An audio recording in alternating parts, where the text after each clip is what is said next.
Bienvenidos a un nuevo episodio de Conversaciones. Esta vez vamos a estar hablando del mundo de la salud, de la fuerza, de lo necesario para atravesar este siglo XXI con uno de los principales referentes en el entrenamiento físico de la Argentina.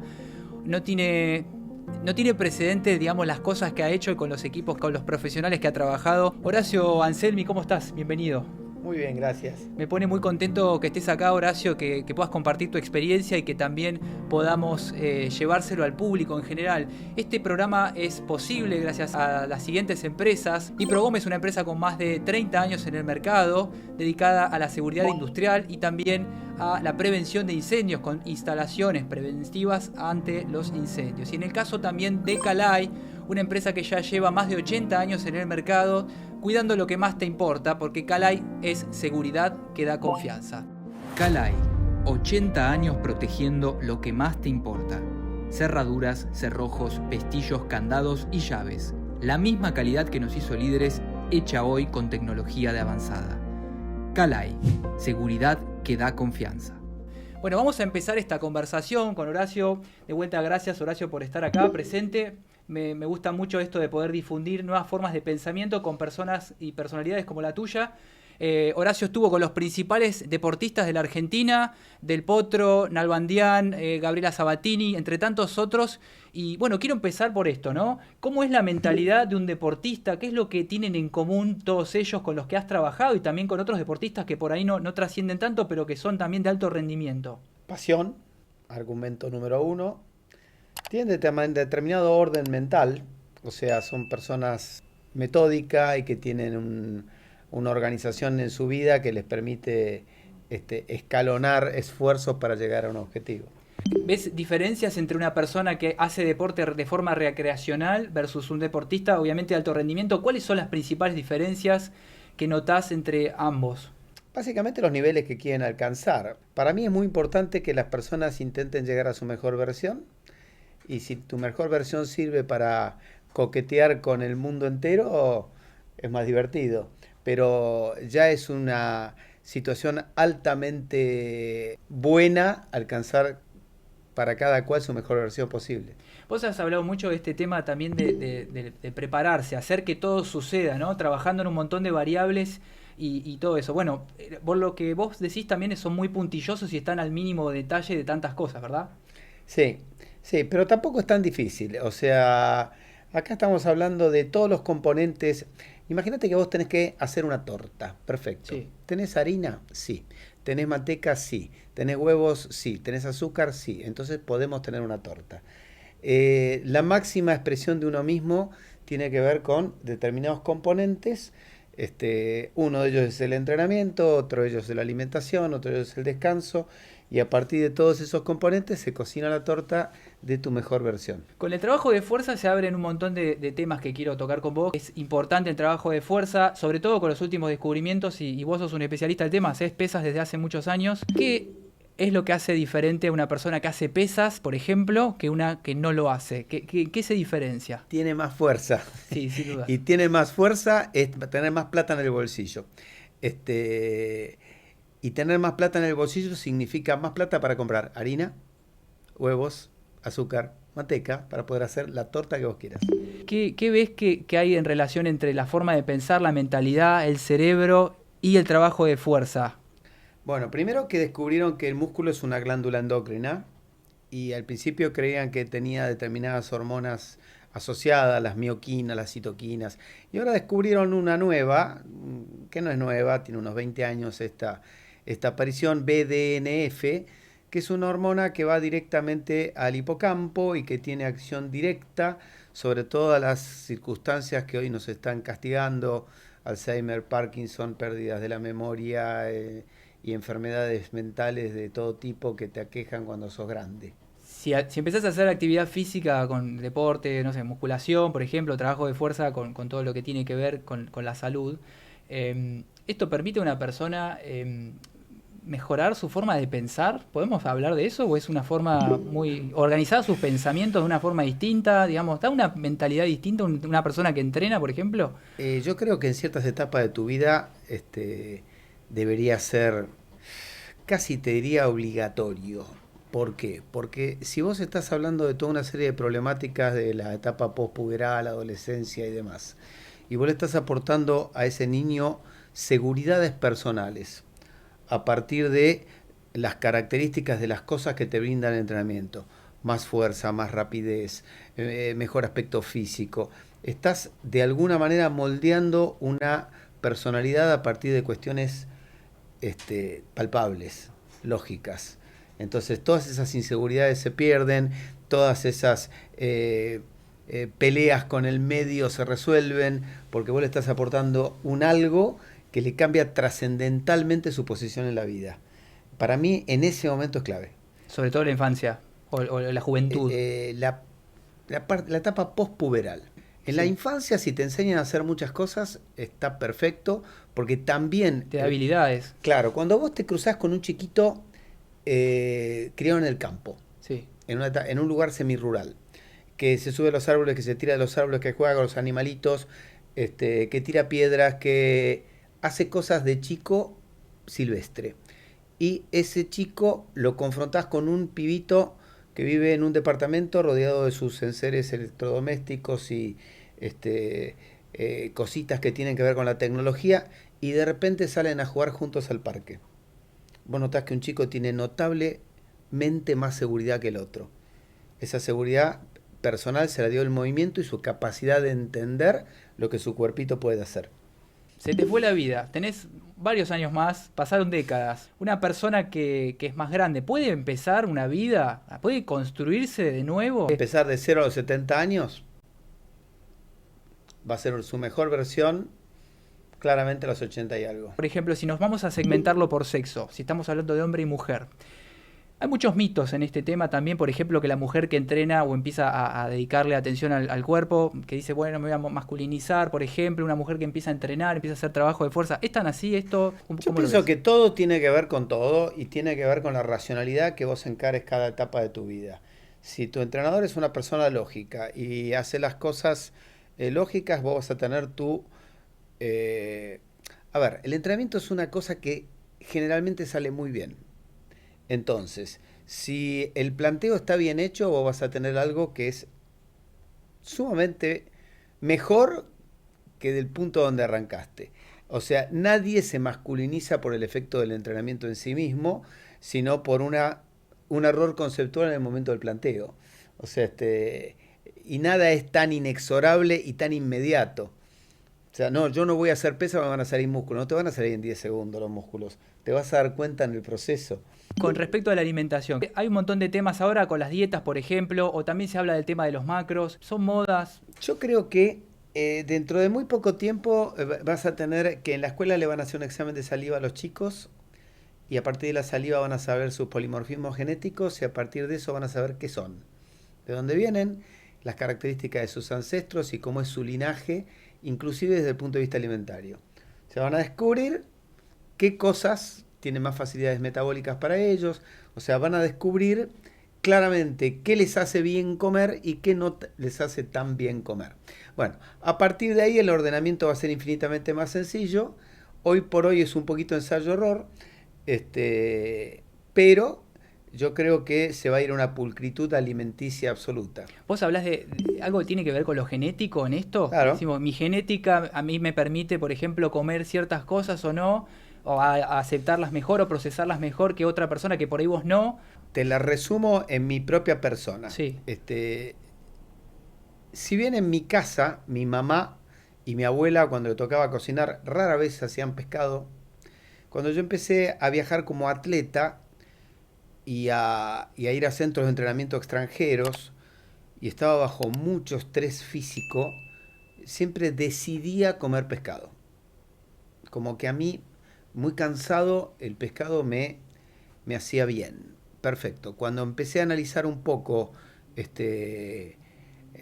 internet mediante de dónde venían mis familiares, bueno, por el lado de mi madre, del año 400 hasta este momento, están muy cerca del puerto de Lugo. Y por el lado de mi padre, desde el año 400, que es hasta donde vos podés rastrear más o menos bien, hasta 1836, que vinieron con Garibaldi a estas costas, cerca del puerto de Génova. Por lo tanto, evidentemente tengo 1000 años de aprendizaje de metabolizar mejor el pescado, porque vivían al lado de un puerto. Claro, sí, sí. Y con respecto a lo que tiene que ver con esto que te decía de los macros, por ejemplo, que hoy hay gente que está contando los macros y no está pensando también en la calidad del alimento específico. ¿Qué opinás? Modas. Son modas. Modas, tendencias, esto es bastante más simple. Igual va a terminar de alguna manera yéndose hacia la biología íntima del alimento, pero va a llevar un tiempito. ¿Hay un alimento de peor calidad hoy? Hay un antes y un después de la Segunda Guerra Mundial y la necesidad de los Estados Unidos de alimentar a sus ejércitos con comida que iba en un barco. Aparecieron los conservantes, aparecieron los aditivos para que esa comida tuviera una cierta palatabilidad, y a partir de ahí cambió el metabolismo del mundo entero, empezando por el de ellos. Y eso de alguna manera hay que remar para el otro lado. En contra, sí. Claro, cuando uno trata de que alguien digite la alimentación de la casa del deportista, siempre preguntamos si la abuela está en condiciones de ir a hacer las compras ella, o la bisabuela. Sí, porque es la cocina más sana que vas a... Porque rara vez te va a comprar algo que venga en una cajita, o que venga en una lata, o que venga en un frasco. Va a intentar, si puede comprar la gallina con plumas, la va a comprar. Claro. O sea que nosotros, desde lo que vos decís, o sea, deberíamos buscar o sea, lo que venga de la tierra, bueno, como se dice, o lo con menos procesos pueda llegar a tener, como Exacto. para poder tener una mejor alimentación. Sí, básicamente escapar de ciertas cuestiones que tienen que ver con los conservantes y que tienen que ver con aditivos que quieren sumarle palatabilidad a las cosas. Sí, sí. ¿Vos ves que hay algo que digamos, genere más ansiedad desde los alimentos o genere mejor, digamos, estar mejor preparado, por ejemplo, para un entrenamiento o para el descanso? Depende qué. A ver. El punto fundamental es que el organismo es una máquina química. El entrenamiento es un fenómeno químico, el descanso es un fenómeno químico, la alegría es un fenómeno químico, la tristeza es un fenómeno químico. Bien, el alimento es un fenómeno químico que se contrapone o que de alguna manera soluciona la problemática creada por el otro. El sueño también genera de alguna manera circunstancias químicas. O sea, todo tiene que ver con la relación existente entre los mecanismos neuroendocrinos y el resultado que nosotros esperamos obtener.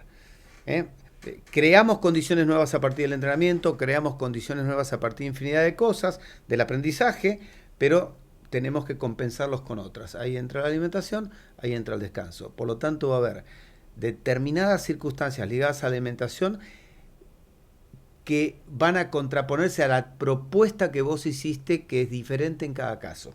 Me sucede a veces que desde el entrenamiento voy a entrenar y me encuentro que estoy cansado o no tengo el rendimiento o la performance que esperaba, miro para atrás, ¿qué comí por última vez anoche o antes de anoche o durante la jornada?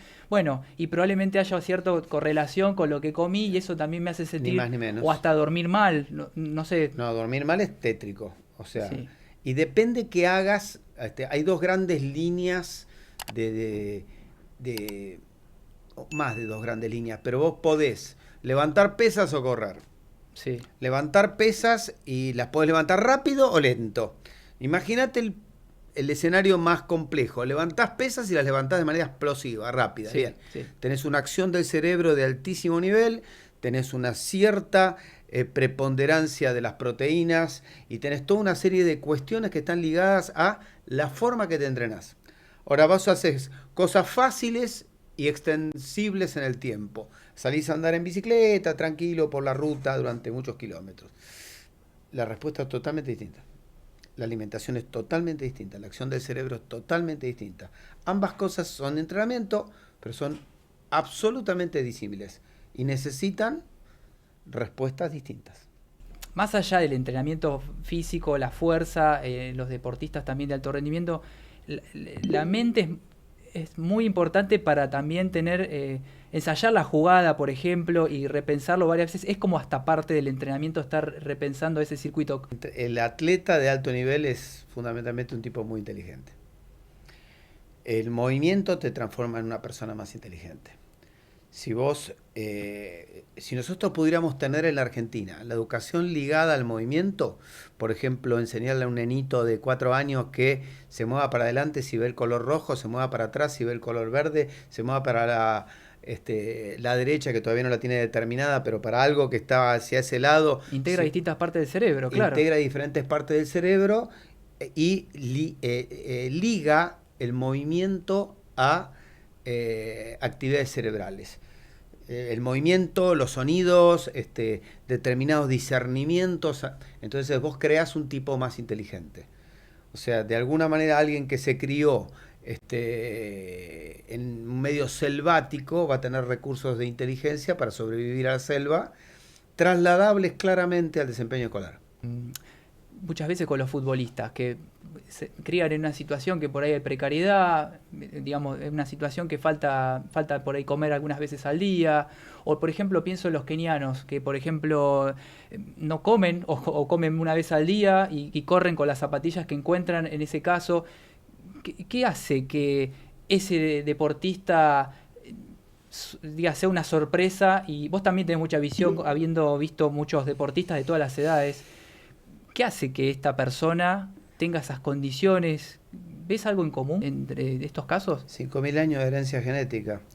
La adaptación al entorno. Los keniatas, etíopes, eritreos y demás son todas personas pertenecientes a una misma tribu, los Kalenjin, que viven en una determinada región, la meseta del Rif, 2.400 metros de altura, que tuvieron en el año 300 de nuestra era una epidemia de malaria que diezmó a los más débiles. Y los que sobrevivieron son los mejores fondistas sobre este mundo. Sencillamente porque están dadas las condiciones de la altura, porque las características de su raza son de piernas extremadamente largas y finitas, son económicos. Poca masa muscular, claro. Claro, o sea, son muy económicos, claro. Piernas muy largas, zancadas muy largas, consumo de oxígeno maravillosamente buenos. En definitiva, son máquinas diseñadas para correr. ¿Y con el futbolista, por ejemplo, en nuestro país o en otras zonas? No, nuestro país es una rara conjunción de todas cosas interesantes. En principio un crisol de razas que hace que lo mejor y barra lo peor de muchas razas pueda tener una conjunción en una misma persona. En definitiva, toda esa herencia cultural se traduce a un desempeño deportivo claramente concreto y de alguna manera los aspectos que trajeron a nuestros abuelos a este bendito país, que han tenido que esforzarse, que han tenido que luchar por sus objetivos y que han transferido eso como un faro a sus hijos y a sus nietos. O sea que el argentino sabe lo que es el esfuerzo, sabe lo que es la resiliencia, sabe lo que es pelear por algo, sabe asociarse porque de alguna manera ese italiano vino solo y tuvo que congeniar con el polaco o con el español o con el alemán o con quien fuera y empujar todos juntos para adelante. Entonces el argentino es una conjunción de cosas muy interesantes. Has hablado de Maradona en algún momento, que dijiste que era un caso muy particular. Y me ha quedado las ganas de preguntarte, vos como entrenador, como una persona especialista en esto, ¿cuál es tu lectura? Maradona, un nivel de coordinación extraordinario, podía jugar bien a cualquier cosa, era extremadamente fuerte, era rápido, tenía una capacidad de liderazgo única e irrepetible. O sea, había un montón de cosas muy buenas en ese chico que vimos pasar por Boca varias veces y con éxito. O sea, era digno de ver. Seleccionás chicos que vos ves con condiciones para distintas actividades, deportes.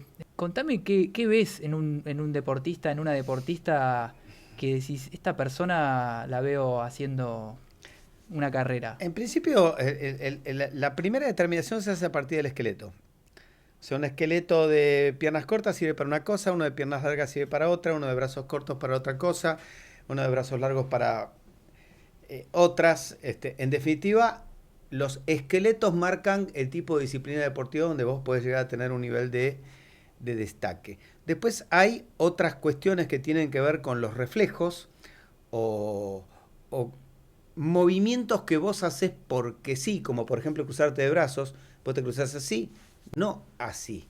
Claro. De hecho, al revés te costaría trabajo. Bien, claro. Entonces, si todas esas cosas que vos haces reflejas, apuntan para el mismo lado y sos un lanzador de jabalina de clase mundial, o sos un atacante de punta de voleibol, wow, o sos el enganche de la Argentina, o sos el arquero de Argentina, o sos el que juega por derecha o sos el que juega por izquierda.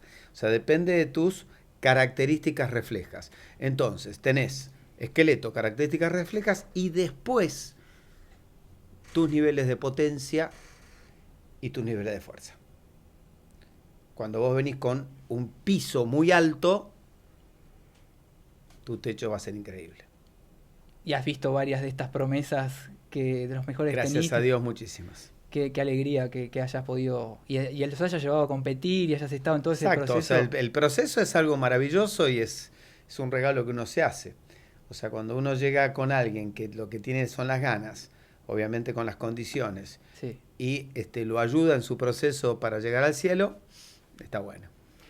Esto me gusta también para llevarlo y replicarlo a la vida cotidiana. ¿Qué podemos aprender de un deportista de élite con el tema de la frustración? Porque me imagino que siempre querés ganar, pero no ganás siempre. Y muchas veces pasa que en la vida cotidiana hoy estoy viendo esta tendencia que se tolera menos la frustración y el mundo empresarial muchas veces también. O sea, contame un poco sobre eso. ¿Qué podemos aprender de un deportista? ¿Cómo maneja la frustración un deportista de alto nivel? Primero porque el gran tema es disfrutar el proceso. Cuando vos disfrutás del proceso, el final puede ser glorioso o no, pero ya disfrutaste el proceso. Si el final es glorioso, tu nivel de festejo y de satisfacción va a ser moderado. Y si el proceso termina en un fracaso, tu nivel de frustración va a ser moderado. O sea, el gran tema es disfrutar del proceso, enseñar a las personas a disfrutar del proceso. Esta generación que estamos viviendo ahora es una generación sin procesos. Internet está lenta, tardó 2 segundos en aparecer la página. Yo estoy viendo, vengo de hace muchos años del mundo del gimnasio en sí, y estoy viendo esta tendencia de los jóvenes a, por ejemplo, el uso de las sustancias, el tema de ir a los resultados rápidos, y esto todo ya, ¿qué ves? Es una de las tantas intoxicaciones que andan dando vueltas por ahí. Desgraciadamente veo que se han naturalizado porque hay personas que hay gente que lo habla con total liviandad. No me parece absolutamente para nada correcto. Es una intoxicación como otras tantas, como las que produce el alcohol o el tabaco o lo que fuera. Y yo creo que en algún momento hay que no restringirlo, pero sí educarlo. O sea, el problema es que haya gente que se vincula a eso con absoluta facilidad. Contradice absolutamente todos los valores del deporte, porque el deportista está muy lejos de ese pensamiento. El deportista cabal. Sí. El pseudo deportista necesita ese tipo de cuestiones, salirse de ese esquema a sabiendas que la problemática posterior es seria, a sabiendas, que también ahí se ha equivocado el camino en cuanto a la educación. Se le dice al chico que eso le va a hacer mal en el momento. No le hace mal en el momento, le hace mal después. En el momento se siente Superman. Claro. Después es un desastre, pero nadie les cuenta el después. No le muestran los ejemplos del después. Y eso es un problema. ¿Cómo hace un deportista con la presión que tiene, con el objetivo de ganar y que hoy no ganó? ¿Cómo se levantan de esas caídas? Yo creo que es ver el problema desde otro posicionamiento. Yo me acuerdo una circunstancia familiar famosa, una persona grande de mi familia Argentina le había ganado a Brasil y veía a la gente en la tribuna brasilera llorando, desconsolada. Entonces la mujer dice, ¿cómo deben estar esos jugadores? Y yo me imaginaba al jugador en el vestuario llamando por teléfono a la persona con la cual iba a salir esa noche a cenar. Ya está, pasaron 1000 veces por eso. La frustración es mucho más baja. El público, que se hace una película demasiado importante de la historia, cree que perdiste, te moriste, no te pasó nada. Perdiste, punto, nada más un partido. Una cosa cultural, Sí. sí. O sea, para el público externo que no vive los procesos es algo terrible, pero para el que está del lado de adentro no es tanto. Yo desde afuera voy a hacerte esta pregunta. Veo que estas generaciones son, digamos, hay una especie de amor por el juego y esta cosa hay una rivalidad, una competencia, pero no es descarnada como en otras épocas. ¿Vos ves este fenómeno o es algo que siempre estuvo igual? Puede ser, porque se ven todas las semanas, porque ven claramente más a sus rivales que a su familia. Puede haber algo de eso, pero después hay una competitividad alta. Y con la alimentación, volviendo al tema alimentación que estamos hablando, ¿cuáles son los errores más frecuentes que vos ves que cometen las personas que están pretendiendo entrar al deporte o en su vida, digamos, cotidiana para entrenar? El no orden, Desorden. el desorden y no entender que su dieta es absolutamente personal. O sea que hay que establecer una lógica alimentaria. Él, su persona, con sus características, hace. En todo concepto, no solamente de lo que hace desde el punto de vista del entrenamiento, sino lo que hace desde lo cultural, desde lo que hace en su actividad profesional. O sea, tiene que equilibrar la máquina de una manera perfecta. Muchos van al nutricionista o van al nutricionista deportólogo y le dan un plancito estándar, comete tanto de hidrato de carbono, tanto de vegetales, tanto de proteína, hace cada tantas horas y ya, o sea, como algo medio estándar. Bueno, yo creo que esto va a avanzar hacia que el nutricionista se va a convertir en un tecnólogo en alimentos, que el endocrinólogo va a ser el jefe de la banda y que vamos a una etapa donde va a haber básicamente todo un esquema de compensaciones muy preciso. Yo te voy a contar Sí, sí, un detalle personal. Yo uso sueros. sí. Yo me recupero con sueros. Yo tengo una vida que no condice con mi edad y con un montón de cosas y yo me trato a mí mismo como si fuera un deportista de alto nivel. Cuando yo noto el desequilibrio, a mi hija mayor, endocrinóloga, ve el desequilibrio, compensa a papá. Papá tiene un suero personalizado en función de mis características y de mis necesidades. Entonces, aparte de lo que uno come, lo que no come, ¿cómo hace para compensar la cuestión y salir 0-0 de alguna manera? Con un afán de salud, o sea, no es nada que no sea una expresión suprema de equilibrar la cosa en función de la salud. ¿Cuánto es el ideal para entrenar por semana, por ejemplo, para una persona que hace pesas? Depende quién. Depende de quién, depende de la edad que tiene, depende de los antecedentes anteriores. O sea, si vos me decís, tengo que proyectar un futuro futbolista de 13 años crack para que juegue al más alto nivel internacional. Bien, 4 veces por semana, 50 minutos. De pesas exclusivas. Sí. Tengo a mi suegro de 70 que quiere ser vital y poder hacer todas las cosas que él quiere hacer a los 90. Perfecto, 2 veces por semana, 45 minutos. ¿Solo 2 veces por semana? Sí. ¿Bien hechas? Ningún problema. ¿Y qué pasa si, por ejemplo, vas a 5, 6, 7? Generalmente... ¿Es contraproducente? Esa es mi pregunta. El secreto es hacer la menor cantidad de cosas con el mayor efecto posible. Siempre para aumentar hay tiempo. Siempre para aumentar hay tiempo. Por ejemplo, hay un error conceptual muy grande en los gimnasios de hago tal grupo muscular una vez por semana. Claro. Eso no existe. ¿No? Demasiado poco. Varias veces a la semana. 2, mínimo.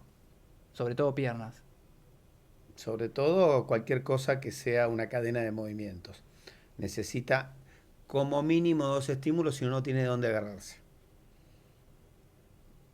Y para llegar a grande es ideal entrenar el tema de, bueno, el tema de las piernas como digamos el soporte del cuerpo. ¿Cómo En ves realidad eso? vos tenés varias cadenas de movimientos, tenés una cadena que empuja para abajo, que es la antigravitatoria, tenés una cadena que empuja para adelante, para arriba, que tracciona las diagonales. Ya ahí arrancamos. Y tenés un agente vinculante entre todo eso, que es la zona media. Entonces vos tenés ahí una serie de paquetes de cosas que tenés que consensuar. Ese paquete de cosas tiene que tener un cierto ordenamiento en el día, un cierto ordenamiento de la semana, un cierto ordenamiento de la conjunción de semanas y ciertos objetivos a cumplir en un ciclo. Es bueno, es divertido y es efectivo. Y si lo llevamos a este caso de, vamos, 5 o 6 veces por semana, entrenando fuerte, siempre fuerte, fuerte, fuerte, exigido, exigido, exigido, ¿qué pasa? Te moriste la segunda semana. Pero además te sobreentrenaste, te fatigaste, No, digamos, sencillamente no están dadas ganas las más. pautas biológicas como para que vos mejores. O sea, lo único que cumplís es con tu nivel de adicción a la cosa. ¿Hay una adicción? Y obviamente, si es una necesidad imperiosa de no puedo parar, bueno, no podés parar, no podés mejorar. Porque vos mejorás cuando parás. Cuando descansás. ¿Cuánto hay que descansar? Depende, Según vos. depende. A ver. A ver, unos señores escribieron hace muchísimos años los rudimentos de la primera religión escrita conocida. Hace exactamente 5.000 años y lo escribieron en idioma sánscrito. Perfecto. Y ahí se les ocurrió que el domingo era un buen día para la alabanza de los dioses. Entonces imagínate los niveles de esfuerzo de hace 5.000 años, sin maquinaria, sin luz, sin esto, sin lo otro, y decidir parar el domingo para rezarle a los dioses. A partir de ahí los tipos crearon una circunstancia inédita, un día de parar. A partir de ese día de parar ya los griegos sabían que venían 3 días de mucha capacidad de trabajo, provocados por ese paro.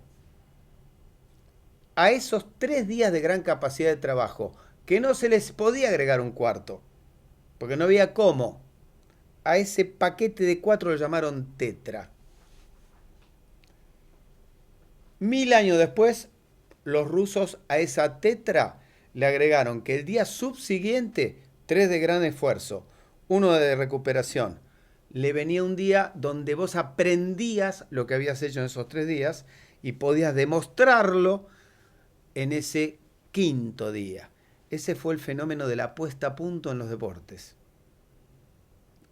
Después los mismos rusos le agregaron un 6.º día, o los soviéticos, un 6.º día, que era el día compensatorio de lo que yo no había hecho o que yo consideraba que había que repasar de los 5 días anteriores. Y el 7.º día de descanso. Y ese es el principio básico de la planificación semanal. Llevarlo a una escala preciosista y a una individualización absoluta de los procesos. Esa semana, después, de alguna manera, tiene que tener un correlato con la que viene. Esta semana, ¿cómo fue? Para mí fue accesible. Bueno, la semana que viene te aprieto. Te apreté. Bueno, ¿y ahora qué viene? Ahora te aflojo. Y después tengo que tener un esquema a largo plazo. Bueno, yo voy a entrar a una persona. Esa persona es un edificio para mí. ¿Qué es lo primero que hago? Los cimientos. ¿Qué son los cimientos de una persona? Hacerlo confiable, simétrico, estable, balanceado. Lo tengo de alguna manera confiable. Bien, ¿y ahora qué hago? Ahora lo subo 2 escalones para arriba, lo fortalezco. ¿Y para qué lo fortalecí? Y para tal cuestión, estética, lo que fuera. Para que juegue mejor al tenis, al fútbol, para que luzca su físico torneado en una playa del Caribe, para lo que fuera. Claro. Bien, ¿y ese proceso cómo sigue? Empieza de nuevo. Y de nuevo, y de nuevo. ¿Cuántas veces? 40 veces. ¿Sé qué hacer después de la 40ª vez? No, ya pasaron 10 años. Claro. O sea, yo tengo 10 años de elementos para que vos mejores. Yo o cualquier entrenador calificado del mundo. ¿Y esto se puede a todas las edades? Sí. O sea, ¿podés hablar de esto con una persona de 60, 70 años? Hubo una profesora, la sea, licenciada Susana Semín, que ideó para la Secretaría de Deporte de la Nación un programa llamado Jubilación, donde empezó con gente de 65 años sedentaria absoluta y el proceso duró 20 años. Tuvieron la inteligencia de hacer una valoración bianual, creo que era marzo-diciembre, y hubo 25 personas que cumplieron con las 50 evaluaciones, en un hecho único en el mundo. Bueno, esas 50 evaluaciones fueron para arriba con gente que andaba por encima de los 80 años. Increíble. Fascinante. Orden, entrenamiento, y entrenamiento no del todo lógico para la usanza de la época. Uno piensa en un adulto mayor, piensa en yoga y caminar. No, esta gente hizo circuitos intermitentes con pesas y deportes adaptados. Y bueno, una de las últimas travesuras que hicieron antes de que le discontinuaran el programa en pandemia fue cruzar el Río de la Plata en un kayak. Wow. Increíble. Y esas son cosas que hace la Argentina. Tenemos un muy buen nivel, ¿no? Altísimo. El nivel de los recursos humanos de la Argentina es altísimo. Tanto los preparadores como los mismos deportistas. Preparadores, deportistas, artistas, médicos, ingenieros, periodistas. El nivel de la Argentina es altísimo. Hay motivos, defendamos esos motivos. Contame. Y nosotros hemos tenido, mi generación tuvo una educación pública de excelencia absoluta. La escuela pública que yo iba, en el Colegio Nacional de San Isidro, el examen de ingreso era durísimo porque iban desde el hijo del fuerte empresario hasta el hijo de la peluquera del barrio, que era yo. O sea, si ingresabas, estabas destinado a una cohorte de profesores maravillosa, un colegio que hacía todo lo humanamente posible porque vos te desarrollaras. Lo mismo con una escuela primaria. Un nivel. Yo siempre digo, hasta a mí me enseñaron hasta judo en la escuela primaria. ¿En serio? Wow. Escuela pública, ¿no? Íbamos de campamento en la escuela secundaria pública a Bariloche. O sea, de un nivel altísimo. Altísimo. ¿Qué pasa con los deportistas de hoy, digamos, con la juventud? ¿Seguimos manteniendo ese nivel? ¿Va cayendo? No, ¿Qué opinas? de alguna manera hay cosas que... Yo estoy entrenando, antes de ayer, estaba entrenando un deportista serbio en Europa. Y la cantidad de cosas que aprenden en la escuela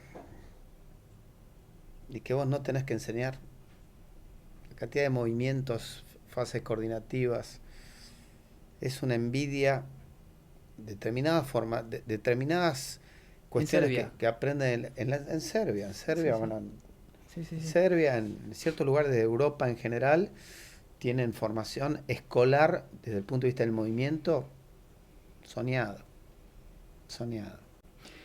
Metiéndonos en el tema del aeróbico, lo que estabas diciendo recién, que a ciertas personas les indican cierto tipo de actividades. Vos has hecho algunas declaraciones con el tema del running, ir a correr. ¿Es una actividad física? ¿Es un deporte? Una actividad física. ¿Es favorable para el Deportes, cuerpo? atletismo forma parte de los deportes de base de la República Argentina y del mundo entero.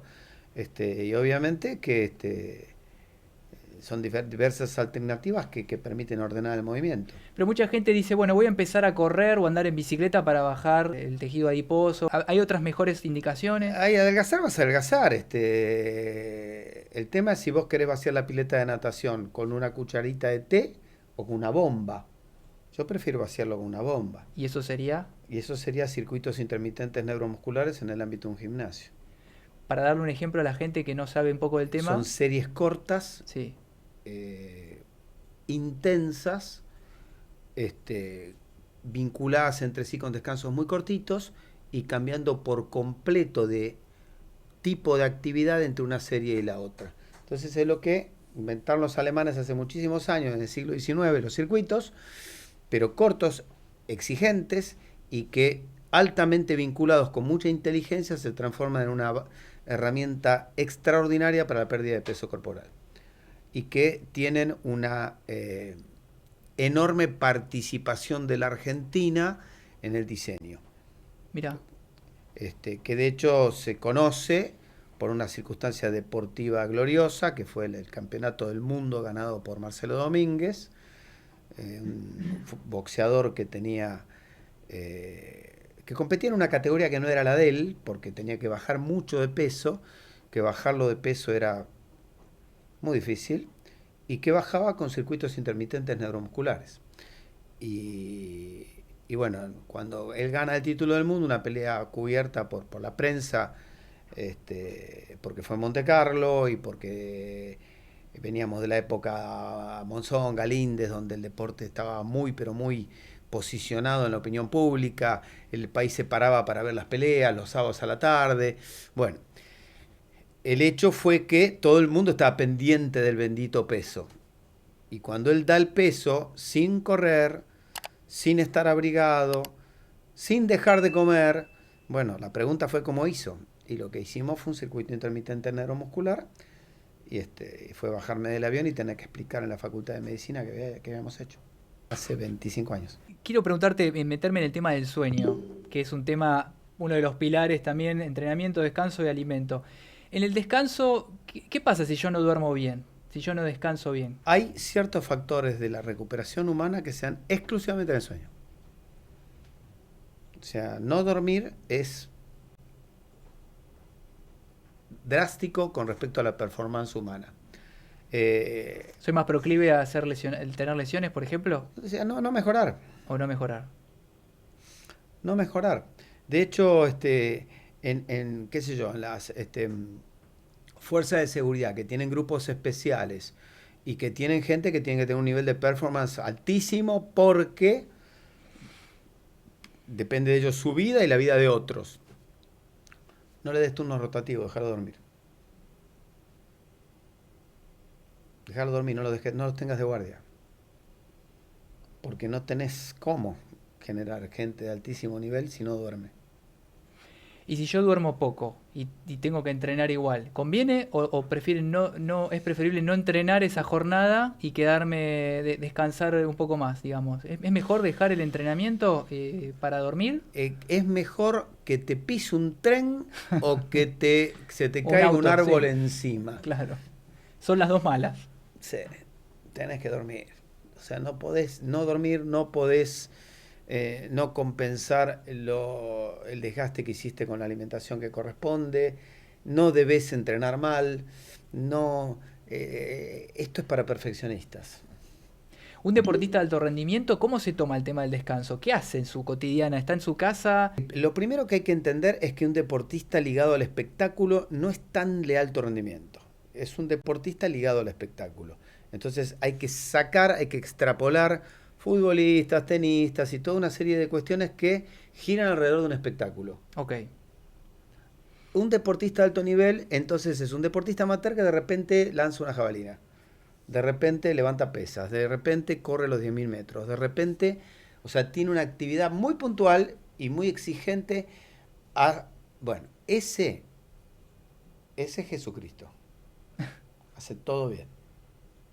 Ahí no vas a encontrar desmanes, lo vas a encontrar en un club nocturno, no lo vas a encontrar chateando a las 4 de la mañana. A ese no. Ese tiene un orden que lo lleva a hacer cosas que vos no podés creer. ¿Qué le recomendás a una persona con respecto al sueño? ¿Cuántas horas tiene que dormir? Primero dormir de noche. Sí. Porque la noche está diseñada para dormir.